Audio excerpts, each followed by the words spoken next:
Lumbar spondylosis siya. Kanino files yan? Akin po. Sige, tingnan ko kung gaano, Sa kanya. kung ilang piraso yung may tama para malaman natin. Kasi na po sa kanila, nalaman ko siya. Kasi dito, sangka. Okay. Maganda pa naman yung disc mo, yung pambaba lang, medyo ano. Pero yung ganyan, good sign yan, yung mga ganyan. Ibig sabihin, makapal pa yung disc mo. Yan, ganyan, good sign yan. Pero ito, yan, bad sign yan. Pero konti lang. Oh, slight lang yan. Konti lang yan.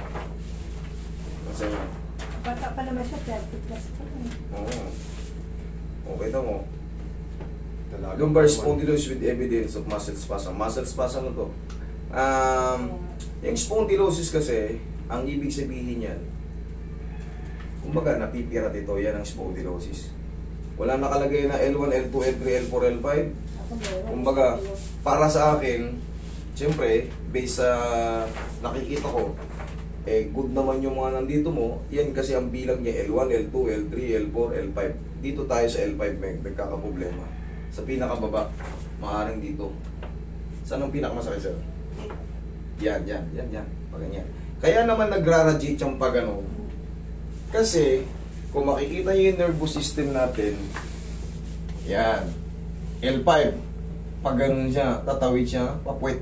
Kaya kung, di ba, baka bago kayo sa videos ko, kung mapapansin nyo, tinatamaan natin palagi yung puwet. Kung ayaw nyo matamaan ng puwet, dun kayo sa ano, sa iba kayong therapist. Kasi, ayan o, kaya palagi kong in-explain sa inyo yan, nandyan yung mga sciatic nerve. Kaya mararamdaman nyo talaga yan, gumaganon. Ayan o, ito yung pinaka-puwet eh. Ito yung, ano natin, private part. O yan, puwet yan. Yung yan, pelvis na to, nandito. Okay? Kaya, magra-radiate yan dyan. Pero, very common na yan. Ako lang siguro nag-i-explain ng ganito. Kaya, tsaka bibihira pa yung vlog noon, yung mga manghihilot noon. Wala pa naman vlog noon, hindi nyo pa gano'ng maintindihan. Pero ngayon, siyempre, upgraded na lahat. Ang mga cellphone dati, di keypad. Ngayon, touchscreen na. Lahat.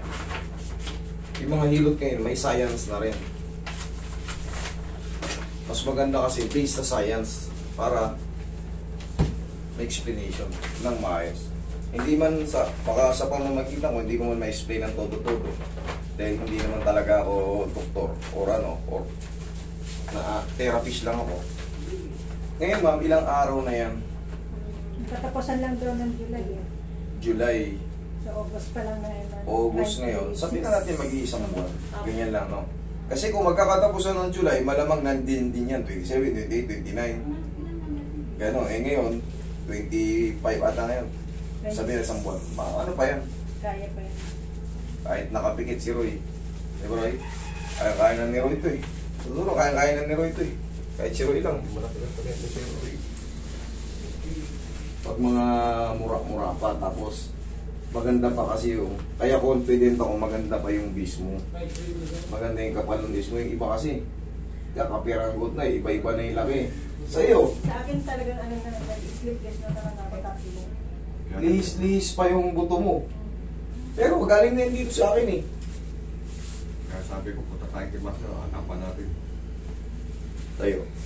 Mahirap kasi niyan, habang may ganyan kayo, spondylosis, siyempre may daily works tayo. May daily ano tayo, daily routine. Kahit pa upo-upo ka lang sa opisina, hindi ka nag-i-stretching, masisira lalo yung tagilid ka. Ang barin mo. Iga. O hanggang patagilid. Minsan nga, nag-ano lang eh, nagbuhos lang ng ihik sa ano, gumanyan lang. Once na meron tayong disc problem, maraming hindi kasi nakakaalam sa mga ganong movement ko. Tignan yung mga nagsusumba, ang lalakas nila. Kahit may edad. Kasi hindi nila napapansin, gumagano-ganon sila. Yun ang tulong sa balakang. Yan yung posisyon na ganito. Yan ang pampaklas talaga na ano.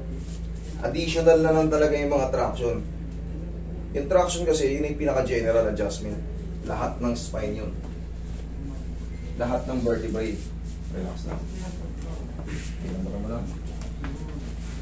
Pansin mo? Kabilang side. Ito yung ano na to, position na to. Pambalakang. Hanggang middle.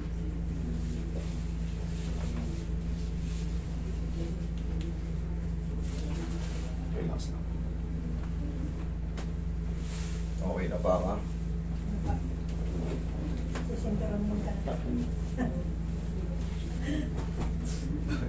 Ganito ba yung ginagawa natin? Kami hindi na kayo pinapadaba, hataw na. Hataw na, baka makatakbo pa. Yan o. Kung mapapansin nyo, yan. Nandito yung mga ano, magra-radiate yung pag ano. Kaya, kung ayaw nyo masiko sa puwet, doon kayo sa ano, sa hindi nagsisiko.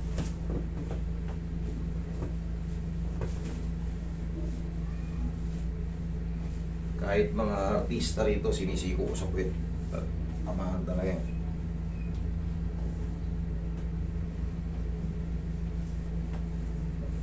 Okay. Nagra-radiate na ba sa'yo ng agad?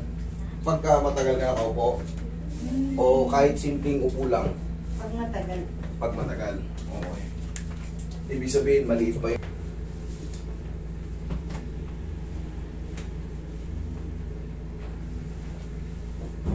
Ipit na yung maliliit na ugat, magpumutok pa yan pag di marunong naghihilot o nagmamassage. Sa babae, tandaan nyo, malong. O kaya, kung naka-short kayo, at least may cycling kayo. Kasi pag in-stretch kayo, pag ganyan kayo, naiilang kayo, baka. Kami, sanay kami sa ganito, kahit sino-sino nakahawakan namin. Yung mga viewers, minsan konserbatibo. Yung mga viewers ang ano eh. Bukas na lang. Oo, sige. Ha? Tabing pabrika. Pansit? Oo. Yeah. Tuturuan kita mo ng maintenance mo Kasi ito, once na meron na kayong lumbar spondylosis, ibig sabihin, nagbago na yung height ng mga disc nyo.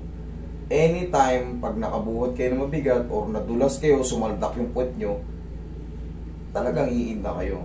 Pero kung sa tulong ng mga stretching nyo, mga movement nyo, na makakatulong sa pag-decompress ng mga disc, hindi na kayo pumunta rito. Sarili nyo, naplusin nyo na lang ng pao. Lalo kung bago-bago pa, napakadali lang. Okay, inhale. Exhale. Huwag mo labanan ha, isang diretso lang. Inhale. Exhale. Down. Yun, thank you.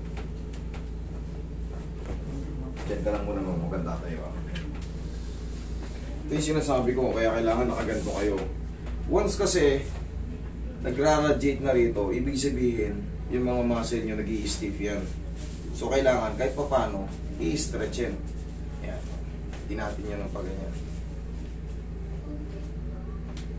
Kung mapapansin nyo, medyo paloob para yung plexus ng muscle maiinat. Pero 1, 2, 3 lang, huwag mong sobrang tagalan kasi sa sobrang stretch din, nadadamage yung mga tendon, mga soft tissue dyan pag overstretch. Lalo kung hindi ka naman talaga nag-i-stretching, talagang sasakit siya. Pinatamaan yung pasyente niya. Ano yan? Bakit? Nakausap nila. Ay, binumuk daw sila. Schedule daw sila ng Sabado. Alam naman daw nila walang Sabado dito. Nung nakarang Sabado? Siguro. Pinapupunta ba yan dito? Meron. Dapat. Ay, okay na pala. Dapat tuloy. Upo. Sabihin ko na lang bigyan ako sa schedule. Bigyan na lang. Di ba nagkarate ako ng nakarang Sabado? Ilang piraso? Oh, Hindi sila naniwala. Kasi hindi daw sila naniniwala Number may ko yun Sabado tayo eh. Sanay. Hindi, binigyan ko na nga sila yung nakau. Bigyan ko naman sila ng September. Remember? Kaya mo si Master nga yung nakausap nyo, kaya pinapupunta kayo. Number ni Master yan eh. Hindi naniwala. Huwag kayo maniniwala. Naka-on yan par. Pag may nag-chat sa inyong number, pinapupunta kayo ng ganito. Bago kayo papunta yung siningil kayo, ayan, sigurado yan. Scam yan. Pero kung pinapupunta kayo at hindi kayo sinisingil sa mga ano online, sure yan. Tandaan nyo, pag hindi kayo nakapunta dito sa clinic, huwag kayo maglawas ng pera. Kasi pero kung hindi pa kayo nakakaalis ng bahay nyo, nag-send na kayo ng ano dahil may reserve. Wala kaming ganyan. Pag bumurahin nyo kagad, pag nag-chat-chat ng ganyan, pa-reservation fee, VIP, tapos kung ano-ano pang mga... Kasi limited lang yung ano, inuto kayo ng ganyan, magbayad na kayo para naka-reserve na kayo kasi ganito aalis si Master. Huwag kayo maniwala sa ganyan hanggat di nyo ako nakikita.